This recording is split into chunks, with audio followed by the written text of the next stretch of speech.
Salut à tous, j'espère que vous allez bien. On se retrouve ce soir pour l'une des dernières vidéos pronostiques. Donc on va pronostiquer le championnat anglais, italien et espagnol. Donc d'ici 2 semaines les gars, tous les championnats seront terminés. Donc on reprendra ce genre de vidéo, voilà, prono pour la Ligue des Champions et pour la future saison. Donc on commence sans perdre de temps avec le championnat anglais. Donc en Angleterre, il y a pas mal d'équipes qui jouent encore gros en ce fin de saison, donc il ne reste plus que 3 journées en Angleterre, donc il y a des équipes qui jouent le maintien, il y en a qui jouent pour se qualifier pour la future Coupe d'Europe. Donc on commence les gars avec demain, voilà, le 14-07 avec Chelsea contre l'équipe de Norwich. Donc Chelsea il y a quelques jours, enfin ce week-end ils ont pris 3-0 du côté de Sheffield United. Chelsea actuellement en 3ème position, on peut voir que Leicester, Manchester et Wolverhampton sont juste derrière quand même à quelques points, donc c'est victoire obligatoire pour Chelsea, surtout contre l'équipe de Norwich les gars. Norwich ils en ont pris 4 contre West Ham. En plus chez eux, Norwich et surtout Norwich est relégué en Championship. Donc c'est sûr qu'ils termineront en dernière position du championnat anglais.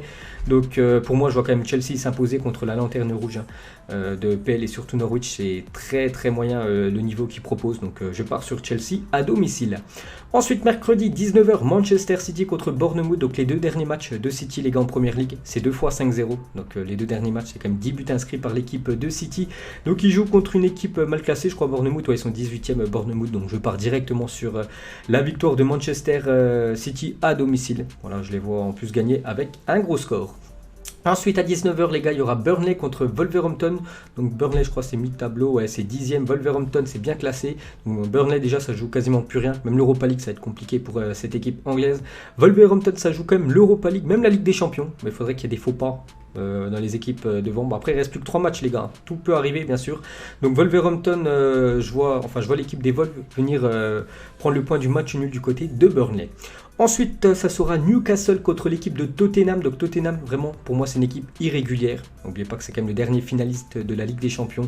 Et c'est très moyen cette année, même s'ils ont gagné hier le derby du nord de Londres contre l'équipe de Arsenal.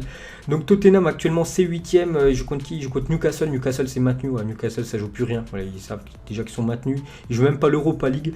Donc j'ai mis match nul, moi, entre ces 2 formations.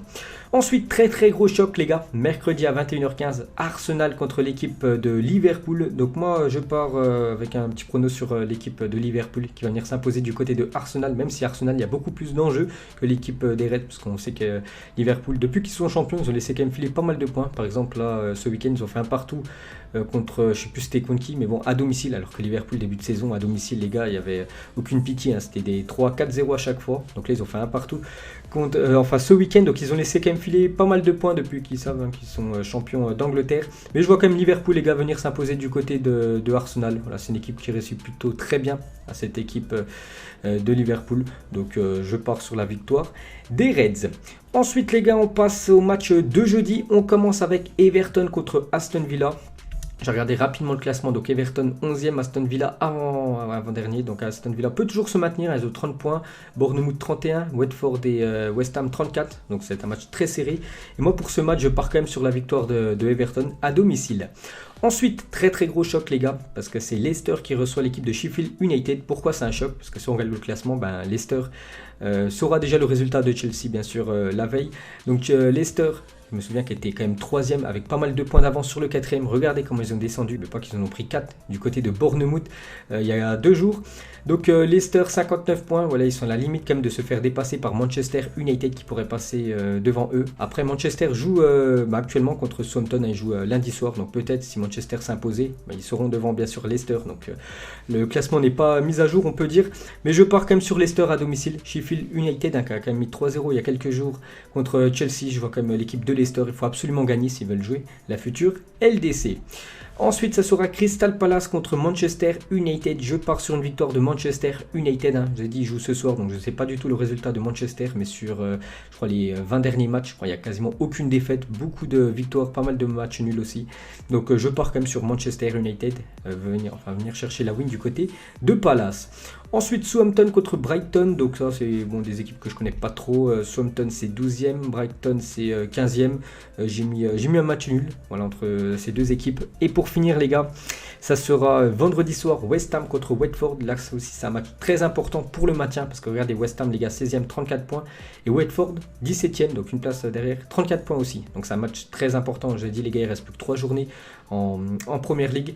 Donc moi je pars sur West Ham les gars. En plus je crois s'ils gagnent ce match West Ham, on peut dire qu'ils sont maintenus. On les prendrait 3 points d'avance sur leur adversaire du jour. Donc ils seraient très bien partis pour rester en PL. Et surtout West Ham est venu s'imposer 4-0 du côté de Norwich. Donc confirmer cette victoire obtenue chez le dernier. Donc je pars sur West Ham les gars. Enfin gagnant contre l'équipe de Watford. Donc voilà les gars, déjà les pronos du championnat anglais. On passe dans le championnat italien. Il reste encore 6 journées en Italie, c'est le championnat, il reste encore le plus de matchs. On commence demain les gars, ouais c'est ça, le 14-07, Atalanta Bergame, le futur adversaire du Paris Saint-Germain contre Brescia. Brescia je crois c'est très loin, ouais, c'est avant-dernier du championnat. Atalanta les gars c'est très fort, hein. J'ai montré une stat à midi sur les 13 derniers matchs, c'est que des victoires ou un match nul. Le dernier match ce week-end contre la Juventus, il menait quand même 2-1 à la 90e minute, hein, l'équipe de l'Atalanta qui a failli venir s'imposer du côté de la Juve. Bref, donc je pars sur l'Atalanta les gars, à domicile. L'attaque est vraiment très forte et je les vois gagner avec un gros nombre de buts. Ensuite, ça sera mercredi, Bologne contre l'équipe de Naples. Je pars sur la victoire de Naples les gars. Donc Naples, je crois que ça va terminer voilà, 6e position. De toute façon, ça va être compliqué pour Naples, l'AS Roma ou même l'AC Milan de revenir sur les 4 premiers. Voilà, il y a quasiment 11 points d'écart.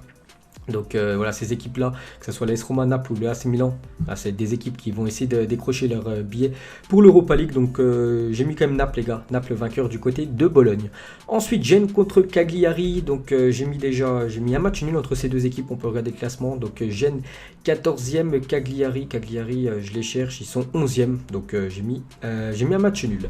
Ensuite ça sera l'équipe de l'AC Milan contre l'équipe de Parme. Donc c'est simple, l'AC Milan depuis la reprise des matchs, c'est que des victoires ou des matchs nuls. 0 défaite, ça va bien mieux pour cette équipe de Milan. Surtout, il reste sur un match nul de partout du côté de Naples, hein, pour vous dire que ça tourne plutôt bien. Donc, ils reçoivent cette équipe de Parme. Donc, là, c'est Milan, je crois, c'est 7e au classement. Donc, n'oubliez pas, en Italie, c'est les 6 premiers qui se qualifient pour la future Coupe d'Europe. Victoire obligatoire du Milan AC s'ils veulent jouer la future Europa League. Ensuite, Sassuolo contre la Juventus Turin, 21h45, mercredi soir. J'ai mis la Juventus, les gars, venir s'imposer du côté de Sassuolo. Mais attention à cette équipe de Sassuolo qui est classée 8e au classement. Parce que Sassuolo, lors des derniers matchs, ils ont gêné quand même pas mal de grosses équipes. Ils ont déjà gagné ce week-end 2-1 du côté de la Lazio de Rome. Lazio, n'oubliez pas, c'est 2e du classement. Ils ont fait aussi 3 partout contre l'Inter Milan il y a une dizaine de jours. Mais je vois quand même cette équipe de la Juventus venir chercher la gagne. Ensuite, AS Roma contre Hellas Vérone. J'ai mis l'AS Roma à domicile, hein, vainqueur contre cette équipe de Hellas Vérone. Udinese contre la Lazio de Rome. La Lazio, il faut absolument qu'ils se ressaisissent. 3 derniers matchs, 3 défaites. Mais pas qu'ils étaient à la lutte avec l'équipe de la Juventus pour pouvoir remporter cette Serie A. Et depuis, il y a un sacré creux hein, maintenant entre la Lazio et la Juventus. Donc Lazio contre, je dis qui, Udinese. Donc Udinese, c'est combien? C'est 15e au classement. J'ai mis match nul les gars entre ces deux équipes. Parce que comme je dis, hein, la Lazio, 3 défaites d'affilée. Ils sont dans une spirale très négative. Ensuite, Lecce contre la Fiorentina. J'ai mis Lecce à domicile. Jeudi, il y aura Torino contre le Renoir. Ça, c'est un match de mal classé. 16e contre le 17e, les gars. Donc, il y a quand même 4 points d'écart. Je pars quand même sur Torino, voilà, vainqueur contre l'équipe du Renoir. Et on va terminer avec l'Aspal contre l'Inter Milan. Donc, l'Aspal, c'est simple, c'est le 20e. Voilà, le dernier qui va descendre certainement en série B, qui joue contre l'Inter Milan en 4e position. Je pars sur l'Inter Milan. Et on va terminer avec le championnat espagnol. Donc, vu que c'est l'avant-dernière journée du championnat espagnol, donc tous les matchs ont lieu en même temps. Voilà, pour pas qu'il y ait de triche, pas de complot bien sûr. Donc, on commence déjà avec l'équipe de Valence contre l'Espagnol Barcelone. Donc, Valence, est-ce que ça joue quelque chose? Peut-être l'Europa League. Est-ce qu'il leur reste 6 points à prendre? Ouais, peut-être l'Europa League. Je sais même pas s'ils arriveraient à prendre l'Europa League Valence. Bref, ils jouent contre l'Espagnol Barcelone. L'Espagnol, on sait déjà qu'ils vont descendre en Liga B, pour la 2e division espagnole. Donc, je pars quand même sur l'équipe de Valence à domicile. Le Betis contre le Deportivo Alaves. J'ai mis un match nul entre ces deux équipes. Ensuite, Retafe contre l'Atlético Madrid. Donc, on peut voir le classement. Donc, Séville, Atlético, Barça, Madrid. Enfin, le Real Madrid, c'est les 4 premiers. Et ça sera ces 4 équipes-là qui joueront l'année prochaine en Ligue des Champions, vu qu'il n'y a plus que 6 points à prendre pour toutes ces équipes. On peut voir que Séville, Atlético, 3e et 4e, 66 points. Donc Villarreal, les gars, Ils ont trop de points de retard pour pouvoir prétendre jouer la future Ligue des Champions. Donc l'Atlético, il n'y a quasiment aucun enjeu. Retafe, les gars, il y a quand même de l'enjeu parce que Bilbao qui est juste derrière et la Real Sociedad peuvent toujours prétendre jouer la future Europa League. Donc j'ai mis match nul, les gars. Je vois Retafe faire match nul contre l'équipe de l'Atlético Madrid. Ensuite, le FC Barcelone contre Osasuna. Dernier match du Barça à domicile au Camp Nou pour cette saison. Donc victoire obligatoire du FC Barcelone s'ils veulent encore avoir un espoir. De remporter cette Liga. Après, tout dépend du résultat du Real Madrid. Et voilà, je vois quand même le Barça s'imposer bien sûr contre Osasuna qui est 11e au classement. Donc le FC Barcelone. Ensuite, la Real Sociedad contre Séville. Donc Séville, les gars, je vous ai dit, il n'y a plus aucun enjeu pour cette équipe. Ils vont terminer soit la 3e ou 4e position. Donc ils seront en Ligue des Champions l'année prochaine. C'est amplement mérité parce qu'ils jouent très bien cette équipe du FC Séville. Donc contre la Real Sociedad. La Real Sociedad, il y a beaucoup d'enjeux. Donc c'est pour ça que je parle, les gars, sur l'équipe de la Real Sociedad. Pour moi, ils vont s'imposer contre cette équipe de Séville. Ensuite, ça sera le Real Madrid contre Villarreal. Gros match, parce que le Real, ils sont à la lutte avec l'équipe du Barça.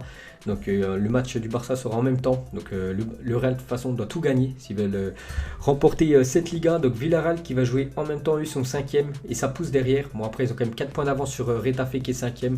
Je pars, bien sûr, quand même sur le Real Madrid. Surtout dans leur stade Alfredo Di Stefano. Ils font que de gagner, je crois. Sur les 6 derniers matchs, c'est que des victoires. Et je les vois aussi vainqueurs cette semaine contre Villarreal. Ensuite, ça sera Mallorca contre Grenade. J'ai mis un match nul entre ces deux équipes. Il y aura Eibar contre Valladolid. J'ai mis Eibar à domicile. Le Celta Vigo contre Levante. Donc Celta Vigo, ils sont bien rattrapés. Parce qu'avant, je crois que c'était avant dernier ou à la 18e position. Et maintenant, ils sont 16e. Avec pas mal de points d'avance quand même sur la 18e place. Mais bon, voilà, s'ils gagnent ce match, c'est sûr qu'ils resteront en Liga l'année prochaine. Donc je pars sur la victoire du Celta Vigo. Et pour finir, Bilbao contre Leganés. J'ai mis Bilbao à domicile. Donc voilà les gars, la fin de cette vidéo pronostic. J'espère que ça vous a plu. On se retrouve certainement vendredi pour l'une des dernières de la saison. Ciao à tous!